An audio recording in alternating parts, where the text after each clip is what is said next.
What's up, YouTube? It's your boy, ABC Delicious. I'm back yet again in the building. First and foremost, like I always say, I hope everyone is staying safe, staying strong, and that you're all doing very well. So before I get into this video, I kind of wanted to go off on a tangent and say that I've been extremely happy and blessed to be back in New York during this time because I've been living in Asia for so long, and don't get me wrong, I love it. It's just been great to experience this weather. So when I first came back to New York, it was in June, and basically I just got to enjoy the summer.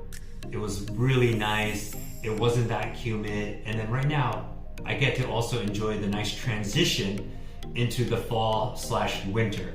Although I'm a little bit scared about the winter. I think I've been in Asia so long that I've become kind of soft, so I don't know if I can handle a East Coast winter anymore, but that's neither here nor there. And the fall weather has been tremendous. I have immensely enjoyed this nice, crisp fall weather, so I definitely love it. But anyway, recently I saw a very cute, adorable movie called Love Hard, and I'm gonna do my best to make sure that this is a spoiler-free movie because this movie just came out. I believe it came out on November 5th, so I don't want to ruin it just in case you haven't seen the movie and you plan to do so. So all the talking points and things that I talk about are in the trailer itself. So feel free to watch this video before you actually watch that said movie. So Love Hard is a movie starring Nina Dobrev as well as Jimmy Yang. And basically the synopsis is that Nina Dobrev, who plays Natalie in the movie, has no luck in love. She's always on her dating apps, meeting different guys, going on dates. But for one reason or another, they always fail spectacularly. Again, I'm not going to ruin it. You can watch the movie yourself and you'll know what I mean. So, at the request of her friend, she decides to expand the radius of the location of the people that she's matching with. Because she lives in LA, and then they kind of have this joke about how all the guys in LA are crazy or maniacal, etc. And basically she ends up matching with someone who lives thousands of miles away, and then they proceed to have great conversation. They're really connecting, and as an offhanded comment, the guy she matches up with, the character's name is Josh Lin, said, "I wish you could visit sometime." She decides, you know what, I'm gonna take a chance here, and she decides to fly over there. I also forgot she works at a gossip blog, I believe. I don't think it's a magazine. And she basically details her failed dates. That's kind of her shtick. And so she decides to go meet this guy, Josh Lin. He's a really good-looking guy, looks outdoorsy, etc. And then she goes to visit him, knocks on the door, meets some of his family, and it turns out, surprise, surprise, that it's a completely different guy. In the profile, it's a Caucasian guy, really good looking, etc. And then in real life, Josh Lin is actually portrayed by Jimmy Yang, an Asian guy. So wildly different, okay? So basically Nina Dobrev's character is aghast and humiliated, and she wants no part of this. Basically, she's been catfished. One thought I had about this is they kind of sweep the whole idea of catfishing under the table, and it's not made into a bigger deal than it actually is. Obviously, I've never dealt with catfishing, as far as I know, and I know it could be very traumatic to those who experience it. So obviously, I don't think the movie's objective is to minimize or trivialize that. So basically, they meet together. So it turns out Jimmy Yang's character, Josh Lin, has been using his best friend Tag, played by a Darren Barnett, who I'm not really familiar with his work at all, and has been using his pictures as his profile. But they come into some agreement, like he will help her date him, and then basically shenanigans ensue, if you will.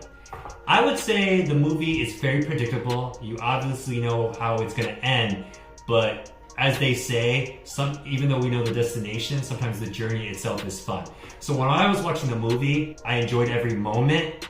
The movie is definitely carried by its two leads, Nina Dobrev as well as Jimmy Yang. Jimmy Yang, I'm not really familiar with his work. I believe he's a stand-up comedian, and he's also on this show called Silicon Valley. Please correct me in the comments down below if I'm misspoken. And Nina Dobrev, my girl, I first saw her on Degrassi: The Next Generation. a show I used to watch religiously back in the day. Yes, I have no life. And she was on a show called The Vampire Diaries, which I did not watch too much of. And they both do a really good job.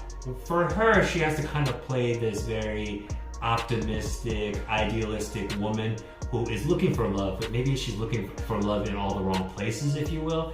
And she has to kind of do a nice balancing act of being naive and yet a little bit superficial. She's kind of always looking for the perfect man, if you will, but she does a really competent job. But for me, the standout performance definitely goes to Jimmy Yang. He is able to portray funny, shy, no luck with women, and kind of a little bit broken on the inside, if that makes sense.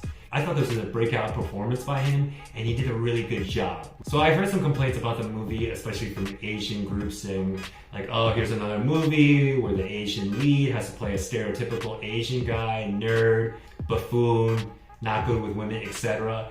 But for me, what I wanted to do is, before I form any opinions or anything like that, I wanted to watch the movie first. After watching the movie, I look at it like this. And every demographic, no matter you're white, black, Latin, Indian, etc., whatever ethnicity or race you belong to, there's gonna be cool guys, there's gonna be jocks, there's gonna be nerds, etc. It's up to you guys to decide what category you think I fall in.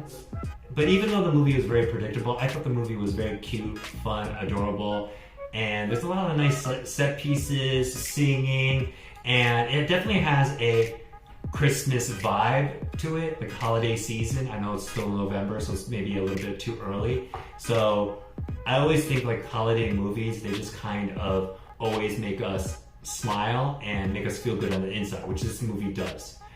Who else is in the cast? Besides the three people who I mentioned, so the guy who plays Tag, Darren Barnett, I don't really know too much about him, but he kind of has a hard job because he has to play the I'm a really good looking guy. So you can see why the Nina Dobrev character is in love with me, but am I compatible with her? So I thought for the limited time that he had, he did a pretty good job as well. In the family, you have Harry Chumett Jr. of Crazy Rich Asians fame, and he plays that prototypical older brother, I'm the best, I need attention, shine the light on me, and I thought he did a really good job with that. And that's another theme of the movie itself, I would say. There's a lot of things that like Asian people would know about, like, oh, you know, he's the black sheep of the family, oh, I have to do things that my parents or my family respect. There's actually a nice interaction with him and his dad at the end of the movie about expectations, what a son thinks a father wants, which I thought was really impactful and things that I've experienced in my life as well. So besides that, the grandma, I don't remember her name, she was pretty funny. I always feel like they always put like an elderly person in a movie who can say crazy stuff. I have this theory, it's like when you're old, you've lived for such a long time, you don't really care about what you're saying and you can do whatever you want, and other people are just like, oh, so-and-so is 70 or 80, they can just do whatever they want. And besides that, the immortal James Saito is in the movie. If you watch my review of Always Be My Maybe, shameless plug I know, he plays a dad in that movie, so I think he's killing it with the dad role. So he plays a dad in this movie. In my opinion, he brings legitimacy, sincerity, and kind of the dad that you would want in your life, if that makes sense. And then the other characters in the movie, the person who plays Nina Dobrev's boss does a really good job. She also has a best friend who's giving her advice, kind of the comedic relief / sidekick. I thought she did a good job as well. And one thing I like about this movie is the Asian guy getting the girl. He's not the side character, he doesn't have to play the kung fu master, he doesn't have to play the nerd or the virgin, etc. And you know, it's 2021. We're out there, and we do try to date. I'm not saying I'm always successful, but we're out there, we're dating, we're having a good time, we put our pants on one leg at a time just like you. So on a scale of 1 to 10, how would I rate this movie? I'd probably give it a 7. Again, it's a really nice, adorable movie, perfect for the holiday season, but this is not Good Will Hunting, this is not A Beautiful Mind, this is not Schindler's List. You won't be talking about this movie 5 years, 10 years down the road. You might not even talk about this movie in a couple months. But if you want a fun movie that keeps you smiling and you have a good time, I wholeheartedly recommend this movie. And I did enjoy the chemistry between Nina Dobrev and Jimmy Yang. So, I think that's about it, and in conclusion, I would definitely recommend watching this movie. So I have a backlog of movies to watch. So look forward to upcoming videos of that, as well as some more tech related videos in the future. So if you could please comment, like, subscribe, it really helps me out with the channel.